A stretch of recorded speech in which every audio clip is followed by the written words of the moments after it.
Sige, isara ninyo lahat ng pasugalan at iligal ang negosyo.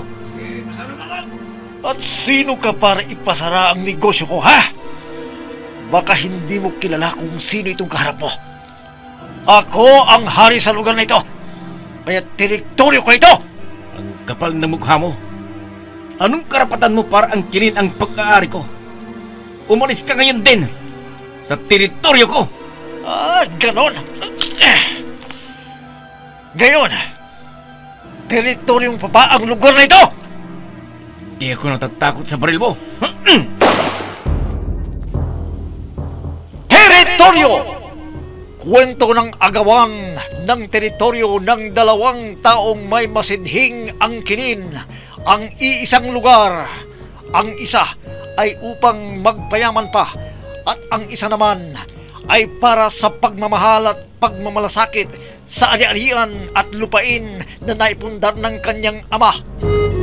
Teritoryo! Inihahandog sa inyo ng F3 Recording Studio para sa pambansang radyo ng Pilipinas, Bombo Radio Philippines.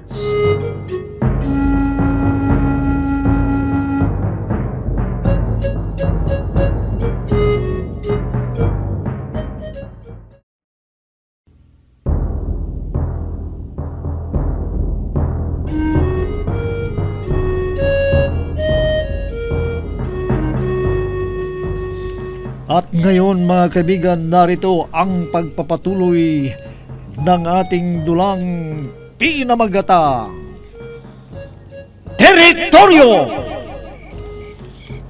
O Marby, anong ginagawa mo dito sa labas ng bahay? Lumalalim ng gabi Kala ko hindi ka nalalabas ng bahay. Bakit kasi naririto ka pa sa labas ng bahay? Presko dito sa labas at... Pumasok ka na nga sa loob, baka sipunin ka pa at dumalamig ng panahon. Ano ka ba? Bata na sisipunin dahil sa lamig ng panahon? Siya nga pala. Tumingala ka sa kalangitan. Bakit? Anong meron sa kalangitan? Punong-puno ng bituin, At saka kabilugan ng buwan. Masarap magmuni-muni dito sa labas. Dami-dami mong napapansin. Sige na, pumasok ka na sa loob. Hindi ka ba natatakot mag-isa dito sa labas? Hindi naman ako natatakot dahil nandito ka Dungi, aalis ako ngayon, no? Ha? Aalis ka na naman? Kararating mo lang Aalis ka na naman. Hindi mo ba narinig yung sinabi sa akin ni Papa kanina? Kailangang madala ko raw dito ang kanyang abogado para maayos na ang dapat maayos na papeles. Sama ako. Anong sasama ka? Hindi pwede. Basta, sasama ako sa'yo. Hindi ka nga pwedeng sumama dahil delikado. Paano ka? Paano kung natuntun ni Diego o ng grupo niya ang kinaroroonan mo? Paano na ako? Marby? Marbe, Nay! Nandito po kami sa labas. anong ginagawa ninyo dyan? Pumanhik na kayo't aalis na si Jonas. Sabi ko na sa iyo Sige na, pumasok ka na sa loob ng bahay. Baka magkasakit ka pa.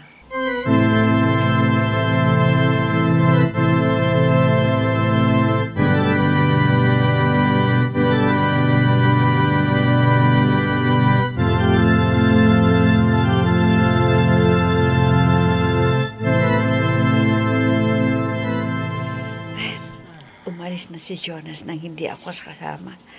Nasaan na kaya siya ngayon? Sana walang masamang mangyari sa kanya dahil ako ang unang malulungkot kung may masamang mangyayari sa kanya. Siya naman kasi, sinabi ng sasama ko ayaw akong isama. Teka, bakit nga ba hindi ko kaagad naisip ang sinabi ni Tito Ignacio nung isang gabi? Tama! Yun ang gagawin ko para ma-resolve na ang aking problema.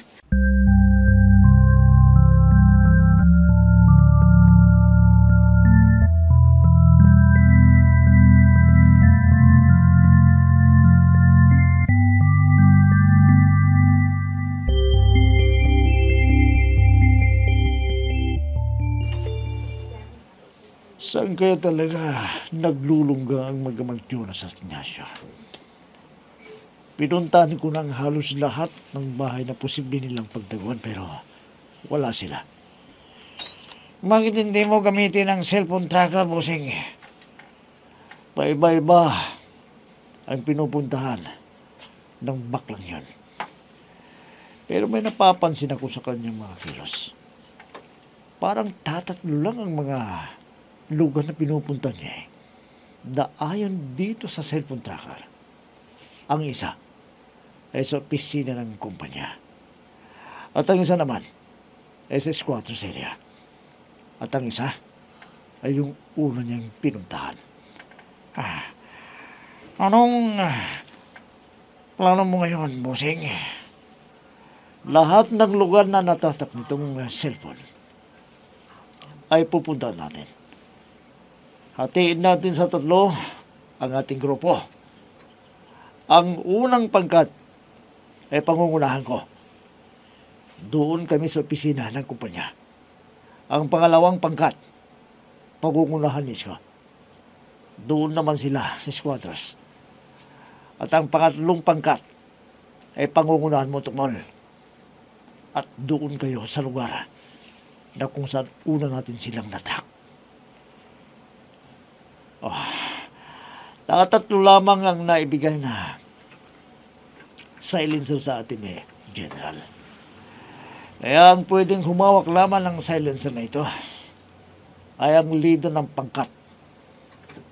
At pag nakita nyo na si Jonas, tirahin ninyo kaagad at huwag iwanang buhay. Gusto ko, pagkabagsak niya sa lupa, itatadtarin ko siya ng bala.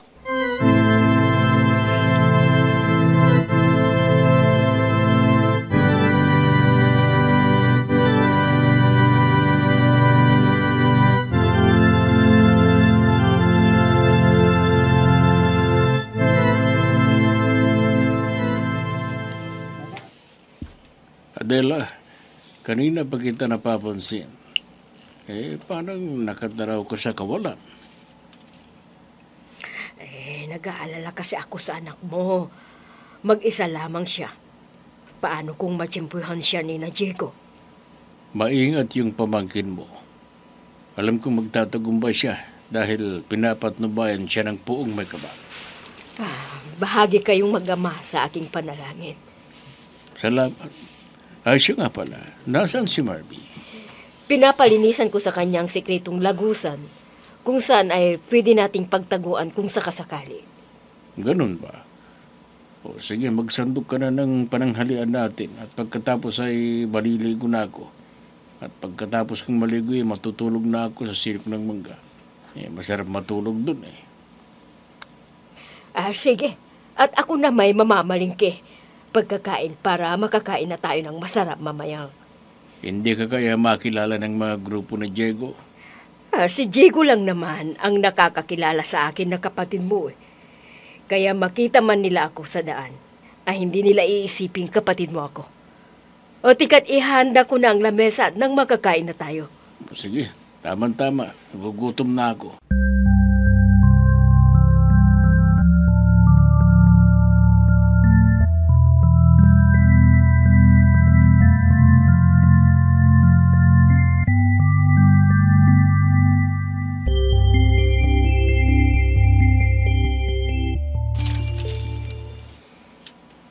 Itong bahay na nasa harapan ko na siguro ang bahay ni Atty. Guadalupe. Ito ang address na isinulat ni Papa. Ang laki rin pala. Pero mas malaking bahay namin. Teka lang at pipintuin kong doorbell. Hay! Anong ginagawa mo dito? Sino ka ba, ha? Ha? Ay, umalis ka nga riyan. Ale, may tatanungin lang sana ako. Dito ho bang bahay ni Atty. Guadalupe? Ito nga. Bakit? Kliyente ni Atty. Guadalupe ang ama ko. May sasabihin lang sana ako sa kanya. Nako. Bakit hindi mo na kinausap kanina? Siya yung nakasakay sa kutsing lumabas. Ha? Nahuli pala ako ng dating Oo, pero huwag kang mag-alala. Sandali lang naman yun Hintayin mo na lamang kung wala kang mahihintay. Saan ako maghihintay? Sa loob ng bahay ninyo? Hindi. Dito ka sa labas maghintay.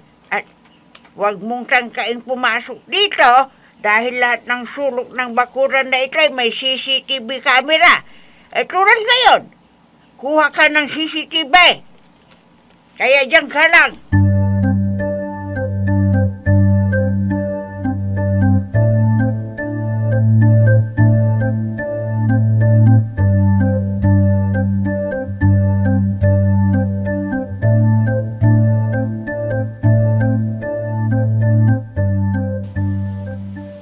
Ano? Wala si Marby? Oo, kuya. Pero may iniwan naman siyang sulat. Bakit? Naglayas ba siya? Nagkatambuhan ba kayong dalawa? Pinagalitan mo ba siya? Ay, hindi. Ang batang yun, oo. Wala na talagang ginawa kundi bubuntot kay Jonas. Ha? Anong ibig mong sabihin? Ito ang sulat niya at sinabing susundan daw niya si Jonas. Ano? Paano niya masusundan si Jonas kagabi pa siya umalis ng bahay? Sa pamamagitan ng cellphone tracking ay malalaman daw niya kung nasaan si Jonas. Ano?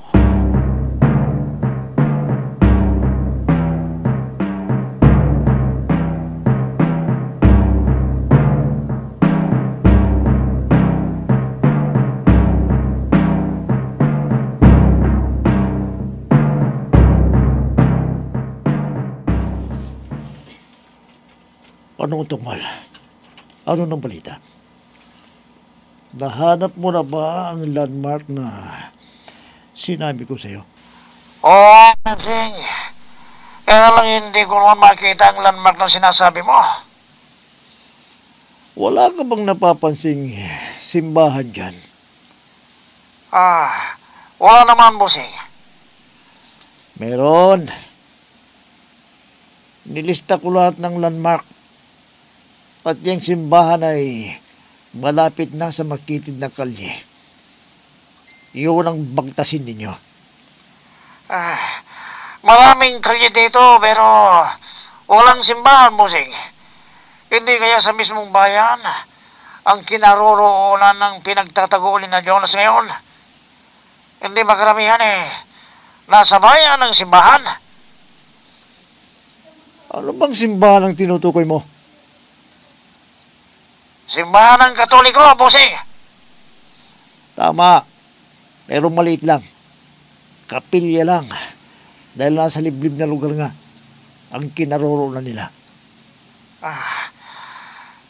Tingnan mo munang mabuti kung tama nga itong kinaroroonan namin, Busing. Wala na.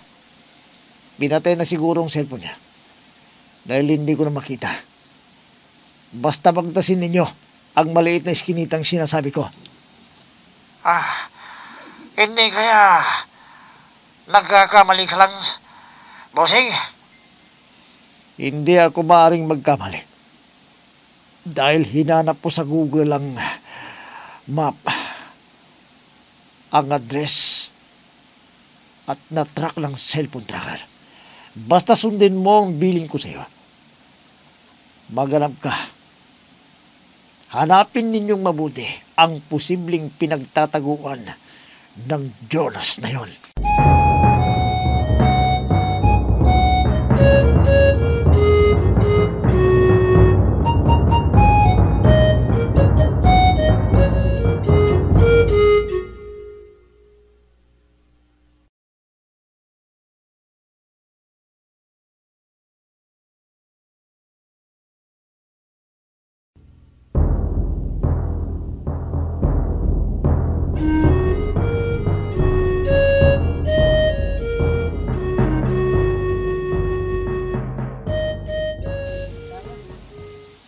Tagal namang dumating ng abogadong yun. Mabuti na lamang at may puno ng mangga na ito. May dilim kahit presko. Sa bagay, wala naman akong ibang gagawin kundi ang kausapin ng abogado ni Papa. Bakit kasi nalubat pang cellphone ko? May paglilibagan sana ako dito habang naghihintay. May sasakyang dumating. At kapareho ng sasakyang umalis kanina. Si Atty. Guadalupe, bumalik na. Ay, salamat naman. Bibigyan ko lamang siya ng 5 minuto na para makapagpahinga. At saka na ako magdo-doorbell ulit.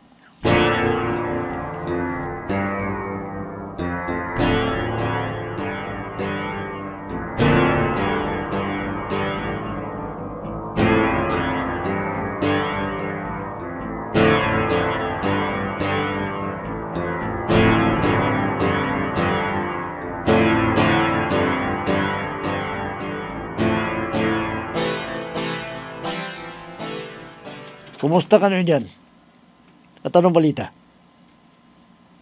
Napansin nyo na ba si Jonas dyan? Wala pa. Okay, sige. Diyan lang muna kayo. Magmanman lamang kayo mabuti. At ang iba, pumunta pa sugalan. Ang iba sa pubhouse. At ang iba naman sa bugal ng squatters. Para makikita ninyo kaagad kung dumating na dyan o paalis na si Jonas.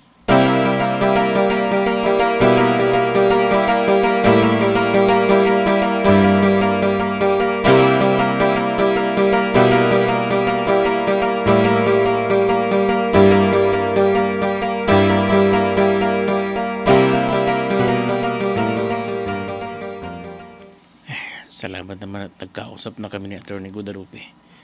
Kaya lang, hindi pa siya makakasama sa akin ngayon. Sabi, may hearing pa raw siya bukas. Kaya sa makalawa ko siya pwedeng madala sa bahay.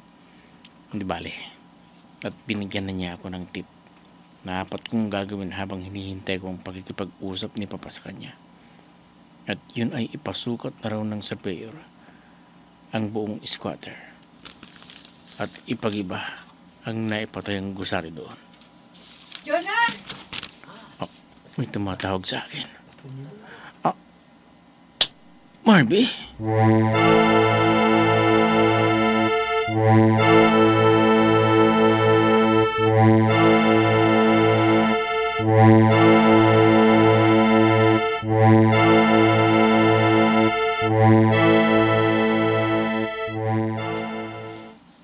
Anong ginagawa mo dito? Bakit ka naririto? Ano pa? Di sasamahan kita. Ano? Ang ibig mong sabihin mula pagkagabi ay sinundan mo na ako? Hindi ngayon lang. At paano mo nalaman na naririto ako? Di sa cellphone, trinak kita. At saka ko ginugel. Di natagpuan kita. Babaeng ito, iniwan na nga kita. Sinundan mo pa ako. Papaano naman kasi? Basta ka lang kumikilos ng hindi nag-iisip. Papaano kung nakita ka ni Diego o ng pangkat niya? Makakalaban ka kayang mag-isa. Marunong naman akong lumaban, hindi ba? Dalawa nga tayong nag-aaral ng martial arts, hindi ba? At isa pa, kahit nung nasa Manila pa ako nag-aaral pa ako ng iba't ibang paraan ng pakikipaglaban. Kaya hindi ako basta-basta maigugupo ng pangkat ni Diego.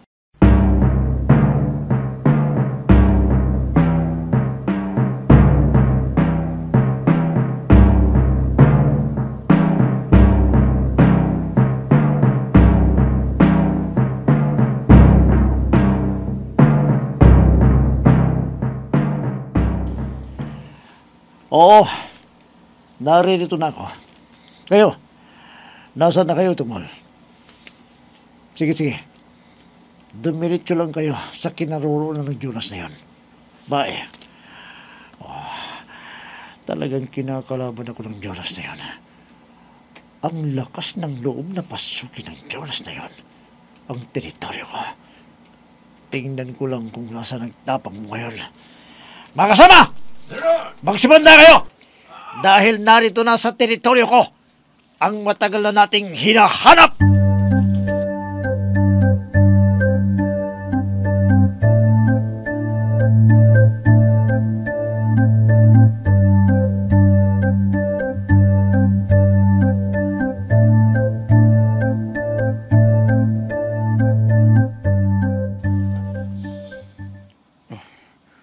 Wala ka nang masasabi niyan, ha?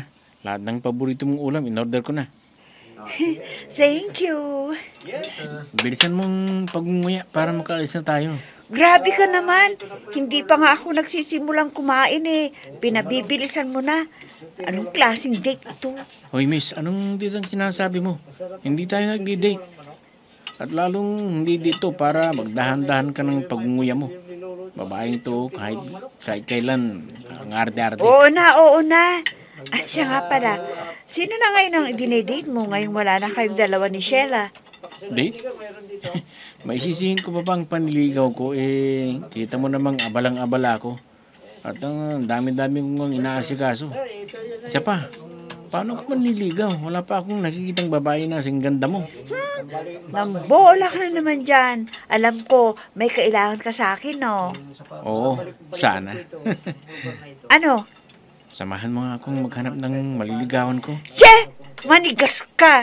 Ito naman hindi na mabiro. Paano ako makakahanap ng liligawan ko? Wala nga akong oras. Uunahin ko muna ang pinapagawa sa akin ng papa. Tsaka na ako manliligaw. Talaga bang nakalimutan mo na si Sheila? O sumasagi pa rin siya sa isipan mo? Bakit mo tinatanong? Wala! Masabang bang magtanong? Paano kung sasabihin kong madali kong nalimutan na si Sheila dahil mayroon talaga akong iniibig? Ha? Sino?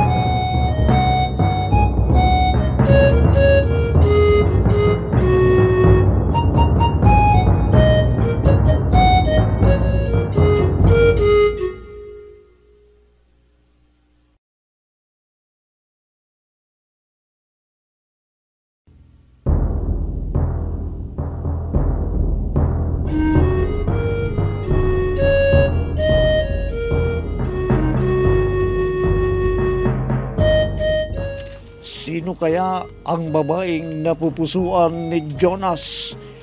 Mga kaibigan, huwag ninyong kaligtaang subaybayan ang pagpapatuloy at pagtatapos ng 3 yugto ng ating dulang pinamagata.